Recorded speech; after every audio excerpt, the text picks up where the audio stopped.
혹시 모두 배우자 기도를 하신 적이 있으신가요? 네, 배우자 기도를 하신 분도 있을 것이고 안 하신 분도 있을 것이고, 제가 청년 때에는 거의 배우자 기도를 무조건 했어야 했습니다. 그렇게 이제 교육을 받았으니까요. 그리고 배우자 기도는 심플하게 해야 됩니까? 아니면 구체적으로 해야 됩니까? 구체적으로 적으라고 이야기를 하죠. 그래서 저도 담당 전도사님의 지도 아래 이제 배우자 기도 제목을 하나하나 구체적으로 적어 나가기 시작했습니다.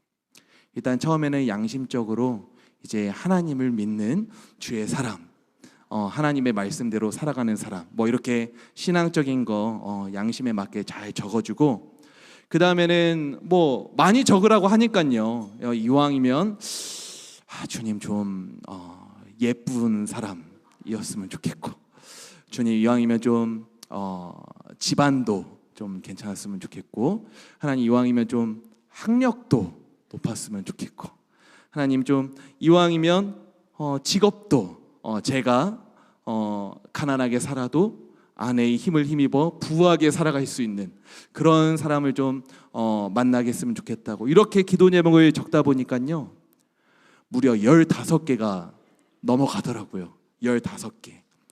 그래서 그 배우자 기도 제목을 가지고 같이 기도를 하자고 하니까 하나님 앞에 막 기도를 하는데, 하나님 예쁜 사람 만나게 하여 주시옵소서, 하나님 학력이 괜찮은, 이러니까 너무 제 욕심대로 기도를 하는 것 같다는 그런 양심의 가책이 느껴지는 겁니다. 하나님이 원하는 사람이 아니라 내가 원하는 사람을 만나고 싶기는 한데, 그렇게 노골적으로 원할 수가 없으니 배우자 기도라고 하는 좋은 어떤 포장지로 그럴듯하게 포장해 놓은 것 같은 느낌이 들었어요. 그래서 그 이후에는 그저 하나님, 대화가 통하고 서로를 배려하며 하나님을 같은 마음으로 섬길 수 있는 그런 사람을 만나게 해주세요. 그냥 이 기도 제목 하나만 가지고 하나님 앞에 기도했습니다. 그래서 내 생각에 자기 욕심을 뺀 기도를 하나님 앞에 드려야겠다고 생각을 하고 이제 기도 제목을 다시 적기 시작했는데, 그래도 거의 마지막까지 남는 기도 제목이 있었습니다. 바로 믿음의 가정에서 자란 자녀를 만나게 해달라는 기도였어요. 여러분들께서 저보다 더 잘 아시겠지만 하나님을 믿는 사람에게 있어서 이것은 생각보다 중요한 문제입니다. 왜냐하면 하나님을 믿는 가정과 하나님을 믿지 않는 가정의 삶의 모습과 가치관과 생활하는 방식이 너무도 다르기 때문이에요. 내가 살아갈 때 주님이 있고 없고 주님을 의식하냐 안 하냐의 차이는 꽤나 크고, 이제 삶의 패턴이 다르다 보니까 이왕이면은 하나님을 믿는 가정에서 자란 사람을 만났으면 좋겠다 하는 기도를 드렸습니다. 그런데 제가 조금 더 자라보니까요, 믿음의 가정에서 자랐는지보다 더 중요한 것이 있더라고요. 그것은 바로 그 사람이 믿음의 가정에서 자랐다라는 사실 자체가 아니라 정말 하나님을 아는 삶을 살고 있는지, 아니면 하나님을 모르는 삶을, 하나님을 거절하는 삶을 살고 있는지의 문제입니다. 믿음의 가정 안에서 자랐다고 해서 모두가 하나님을 알아 거룩한 행실로 자라는 것이 아니었기 때문이에요. 오늘 본문 12절 말씀을 보면은 이렇게 기록되어져 있습니다. 엘리의 아들들은 행실이 나빠 여호와를 알지 못하더라. 엘리의 아들들이라면 어떤 사람일까요? 사람이 보기에는 어느 가정보다 믿음이 있는 거룩한 제사장 가정에서 자란 자녀들입니다. 여기에 본인들도 제사장이 됐어요. 그래서 제사장의 직분을 함께 감당하고 있는 겁니다. 그런데 그 행실은 겉의 모습과는 다르게 매우 나빴습니다. 성경은 그들의 행실이 나쁘다고 하는데 히브리어 직역으로 보면은 더 강한 표현으로 기록되어져 있습니다. 바로 벨리알의 아들들이라고 기록이 되어져 있어요. 이는 사악하고 나쁜 쓸모없는 자들이라는 뜻인데, 구약에서는 누구를 뜻할 이 벨리알의 아들들이라는 표현이 쓰이냐면은 살인자, 불량배, 성적으로 타락한 자들, 그리고 공동체를 무너뜨리는 악한 자들에게 쓰이는 표현입니다.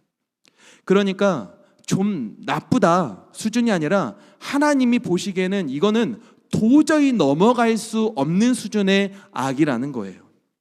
예전에 한 5년 반 정도 전에 생후 9일째 입양 기간에 위탁되어서 8개월 동안 위탁모에 큰 사랑을 받고 자란 아이가 있었습니다.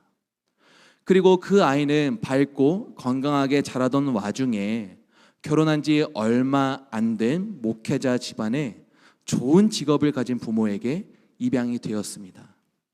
마침 위탁모도 기독교인이었기 때문에 참 다행이다. 가서 많은 사랑을 받고 잘 자랐으면 좋겠다. 그 아기를 축복하며 보냈죠.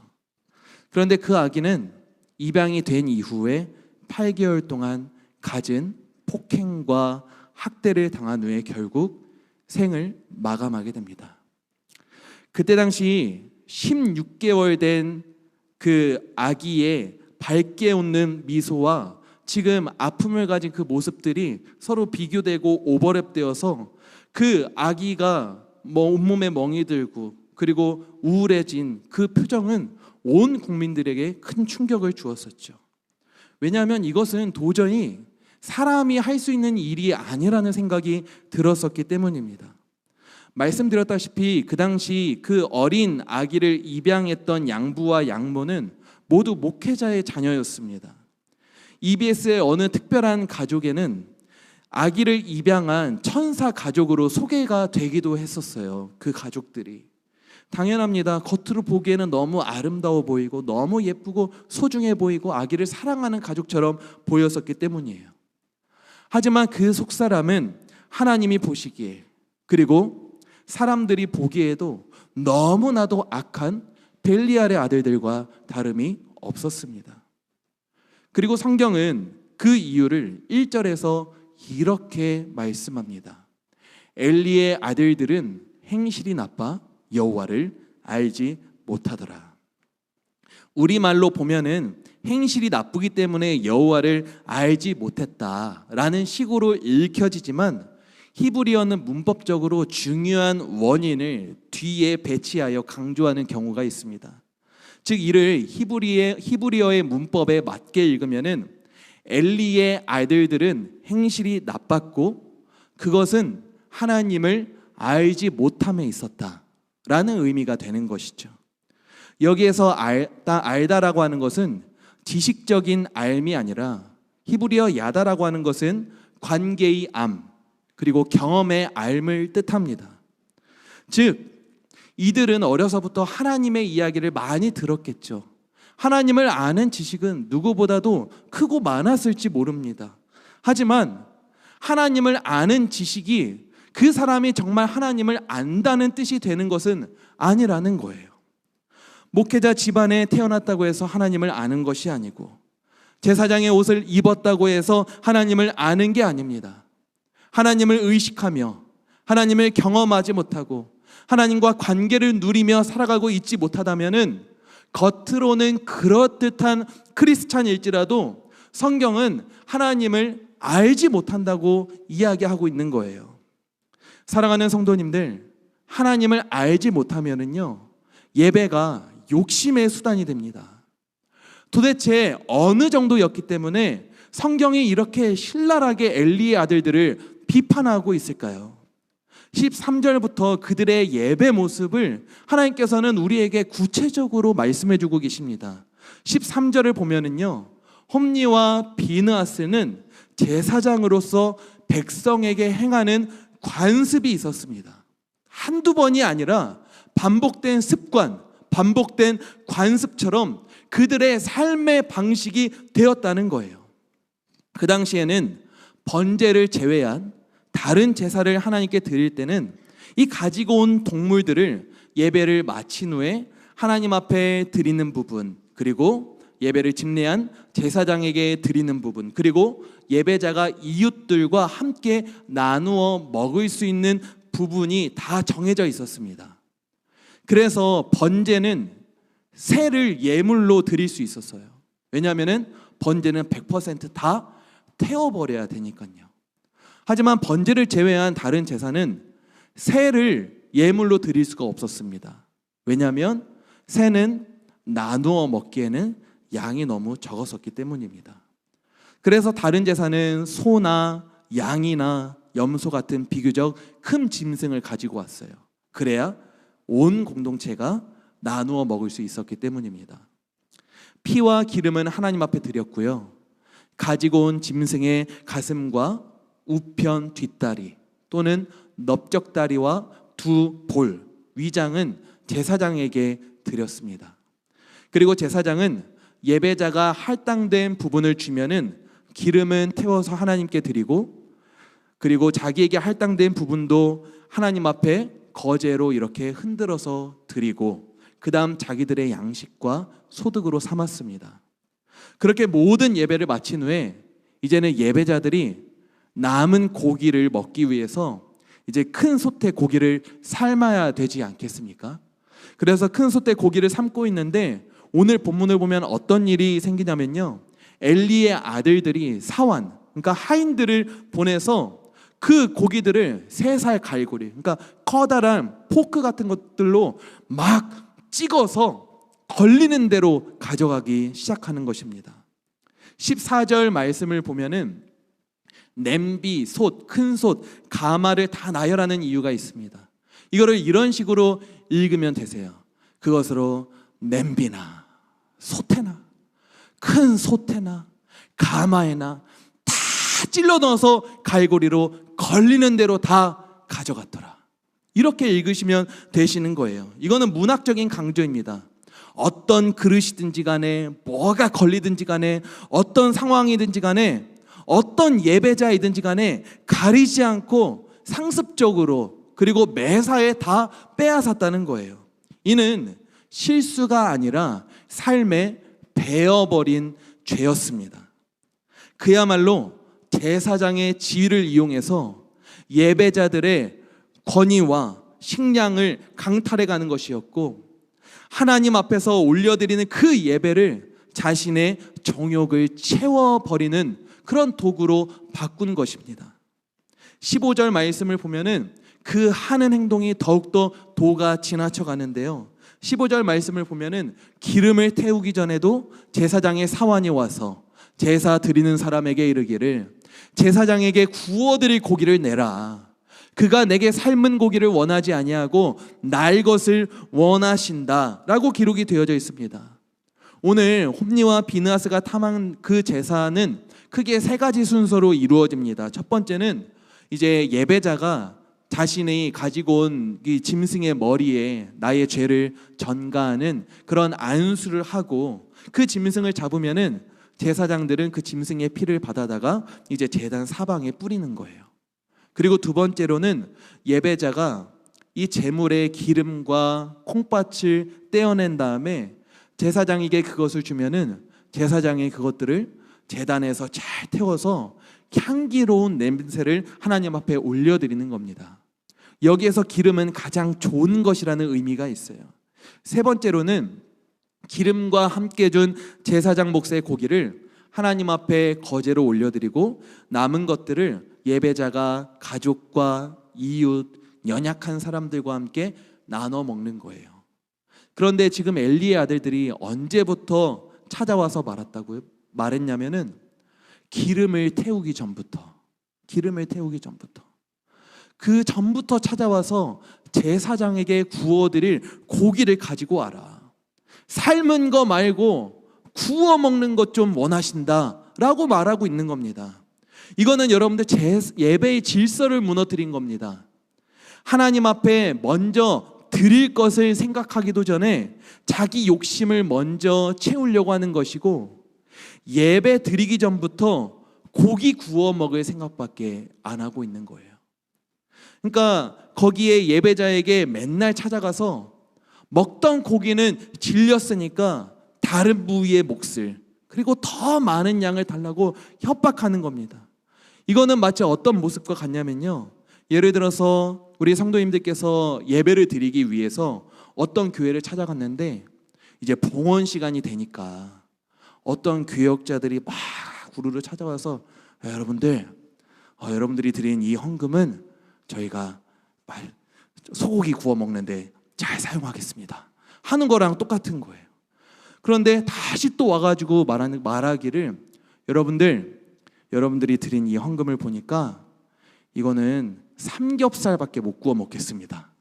제가 오늘은 좀 한우를 구워 먹어야 되겠으니까 각자 1인당 3만 원씩 더 헌금하시기 바랍니다 하는 거랑 지금 똑같은 겁니다. 만약에 교역자가 찾아와서 이렇게 봉헌하기 전에 이야기를 한다면은 그 사람이 예배를 드리는 사람으로 보이겠습니까? 그 어떤 누구도 그 사람이 하나님을 예배하는 사람이라고 생각하지 않을 거예요. 지금 엘리의 아들들은 제사장의 가정에서 태어나 자연스럽게 얻은 이 제사장의 직분으로 다른 사람의 것을 빼앗고 그리고 자기 삶의 정욕을 채우는 삶을 살아가고 있는 겁니다. 그리고 16절을 보면은 더 충격적이에요. 예배자가 홈니와 비느하스의 폭정에 간곡히 부탁합니다. 뭐라고 하냐면 얼마든지 원하는 대로 가져가도 좋으니 먼저 기름을 태운 후에 당신이 원하는 대로 가져가십시오. 내가 이것으로 하나님 앞에 예배를 드린 이후에 그 다음에 가져가시면 안 됩니까? 라고 부탁하는 겁니다. 그러니까 엘리 아들들이 뭐라고 해요? 싫다. 지금 갖고 와라. 안 주면 내가 강제로 빼앗아 가겠다 라고 이야기를 하고 있습니다. 지금 성소에서 협박이 있는 거예요. 하나님의 말씀이 퍼져야 할 곳에서 폭력이 생기고 있는 겁니다. 억지로 빼앗으리라 하는 말은 하나님이 이스라엘 백성을 구원하실 때 사용된 강한 손과는 정반대로 사람을 억압하는 폭력의 언어로 쓰여지고 있습니다. 하나님을 예배하는 자리에서 사람을 살리는 말이 아니라 사람을 죽이고 억압하는 말이 나오고 있는 거예요. 그러니까 하나님께서 17절에서 이렇게 결론을 내리십니다. 이 소년들의 죄가 여호와 앞에 심히 크면 그들이 여호와의 제사를 멸시함이었더라. 하나님을 멸시하고 하나님 앞에 드리는 그 예배를 멸시하는 것을 보며 하나님께서는 이 소년들의 죄가 심히 크다고 결론을 내리십니다. 그 이유는 그들이 하나님 앞에 드릴 제사를 멸시했기 때문이에요. 여기에서 멸시했다는 것은 가벼운 의미의 그냥 소홀히 했다 정도가 아닙니다. 하나님 앞에 드리는 이 예배를 조롱하고 업신여기고 그리고 하찮게 여겼다는 뜻이에요. 그들은 자신들이 마치 하나님이 된 것처럼 그 직분을 남용하며 하나님께서 받으실 정성과 예물을 갈취합니다. 하나님을 예배하는 것에는 아무런 관심이 없습니다. 그들의 관심은 하나님께 드릴 예배자의 예물을 빼앗아서 나의 욕심을 채우는 것밖에는 아무런 관심이 없었어요. 사랑하는 성도님들, 사람이 어떻게 이런 큰 죄와 폭력을 행할 수가 있다고요? 우리가 처음에 읽었던 것을 다시 한번 보겠습니다. 그것은 바로 여호와를, 하나님을 알지 못했기 때문입니다. 이들이 이러한 죄악을 서슴지 않고 행했던 것은 하나님을 알지 못했더라. 하나님을 몰랐기 때문입니다. 하나님을 알지 못하면 하나님을 의식하지 않습니다. 그러니까 죄를 지어도 아무런 죄의식도 없고 죄책감도 없습니다. 하나님의 뜻은 멸시하고 자신의 정욕을 채우는 것만 우선순위에 두는 거예요. 하나님의 뜻을 먼저 구하고 하나님을 예배해야 할 그 거룩함을 추구해야 할 사람이 정욕만을, 욕심만을 추구하는 겉만 번지르르한 가짜 크리스찬이 되어버리고 만 것입니다. 오늘 사무엘상 2장을 보다 보면은 우리가 아주 재미있는 것 하나를 발견할 수 있는데, 그것은 엘리 제사장의 두 아들 홈니와 비느하스와 한나의 아들 사무엘을 계속해서 비교하며 대조하고 있다는 것입니다. 본문 11절 말씀을 보면은요, 사무엘은 여호와를 섬기니라 라고 기록이 되어져 있습니다. 그리고 18절 말씀을 보면은 사무엘은 어렸을 때에도 세마포 에봇을 입고 여호와 앞에서 섬겼더라 라고 기록이 되어져 있어요. 홈리와 비느하스의 모습과는 너무도 대조되는 모습을 보여주고 있습니다.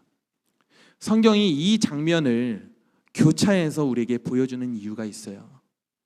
같은 성소에 있어도, 같은 공간에 있어도, 같은 어려움을 겪어도 누군가는 욕심으로 예배를 이용하고 하나님을 자신의 욕심의 도구로 사용해버리고, 누군가는 어려도 하나님을 전심으로 섬길 수 있다는 겁니다. 하나님은 그 대비를 통해서 나는 누구를 택해서 사용하는지를 우리에게 누구보다 잘 보여주고 계십니다. 오늘 마침 청소년부 MT가 있어서인지 아니면 저들의 마음이 동해서인지는 잘 모르겠지만 우리 이천 만나 교회의 자랑스러운 다음 세대들이 이 자리에 함께 예배를 드리고 있습니다. 그런데 중요한 것은 이 자리를 지키고 있는지가 중요한 것이 아니라 사무엘처럼 어려도 세마포 에봇을 입었다는 것은 준비된 마음과 준비된 자세로, 준비된 태도로 하나님을 예배하는 자가 되어야 한다는 사실입니다. 하나님이 원하시는 것은 무엇입니까? 저와 우리 성도님들이, 우리 사랑하는 친구들이 겉으로만 하나님을 그럴듯하게 섬기는 겉으로만 크리스찬이 아니라 마음과 뜻을 다하여 하나님을 섬기는 사람이 되는 것입니다. 사도 바울은 로마서 12장 1절에서 우리가 드려야 할 영적 예배란 우리의 몸을 하나님이 기뻐하시는 거룩한 산 제물로 드리는 것이라고 합니다. 간절히 원하기는 저와 우리 성도님들이 하나님 앞에 드리는 이 예배 시간에 나의 몸과 나의 마음과 나의 전부와 나의 연약함과 나의 죄악까지도 하나님 앞에 모든 것을 드리고 성령의 불로 태우는 예배의 시간이 되기를 간절히 축원합니다. 데살로니가전서 5장 19절 말씀을 보면은 성령을 소멸하지 말라라는 말씀이 기록이 되어져 있습니다. 혹시 이 말씀이 어떤 말씀과 함께 쓰였는지 아십니까? 우리가 다 잘 아는 말씀, 바로 우리가 잘 아는 항상 선을 따르라, 그리고 항상 기뻐하라, 쉬지 말고 기도하라, 범사에 감사하라. 이 말씀과 함께 쓰여져 있는 말씀입니다. 이 말씀들이 성령을 소멸하지 말라라는 이 말씀과 함께 붙어 있는 이유가 있습니다.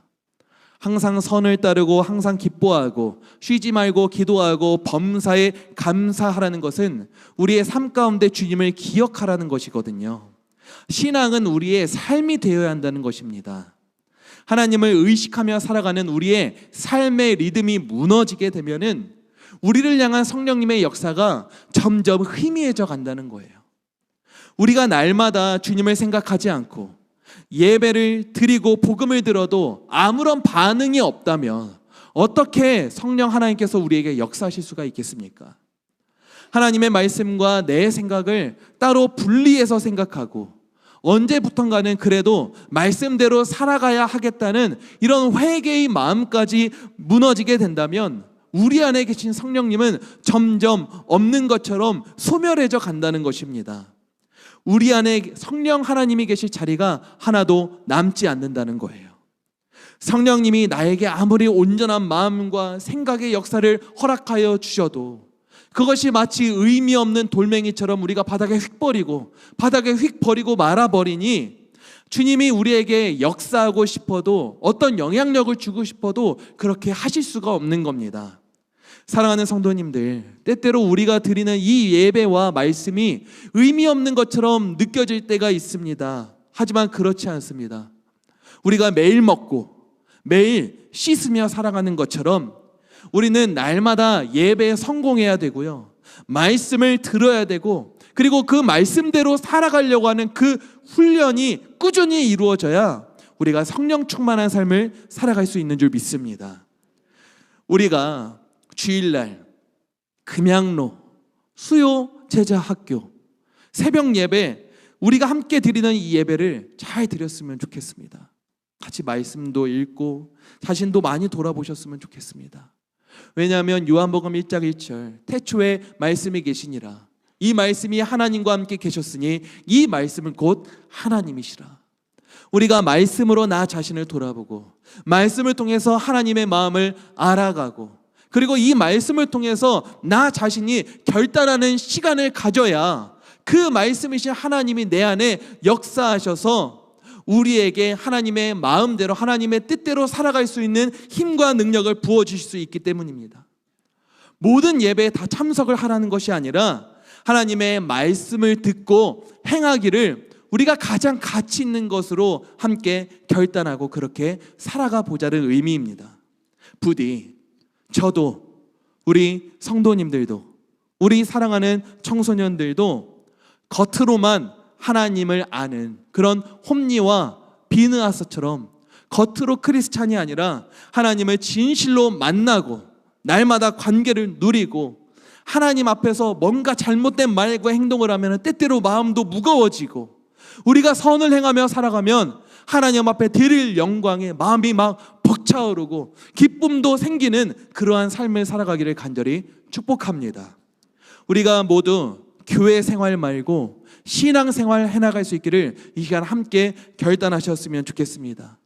또한 우리 사랑하는 우리의 자녀들이 우리 부모님들과 신앙 선배님들의 그 삶과 그리고 여러분들의 신앙생활을 잘 본받으셔서 하나님을 온전히 섬기는 사람, 그리고 정욕을 분별하여서 거룩한 삶으로 하나님 앞에 영광 올려드리고 한 영혼을 살릴 수 있는 그런 사람이 될 수 있도록 함께 기도해 주시고, 우리 여러분들도 함께 결단하고 주님 앞에 나아가기를 간절히 소망합니다.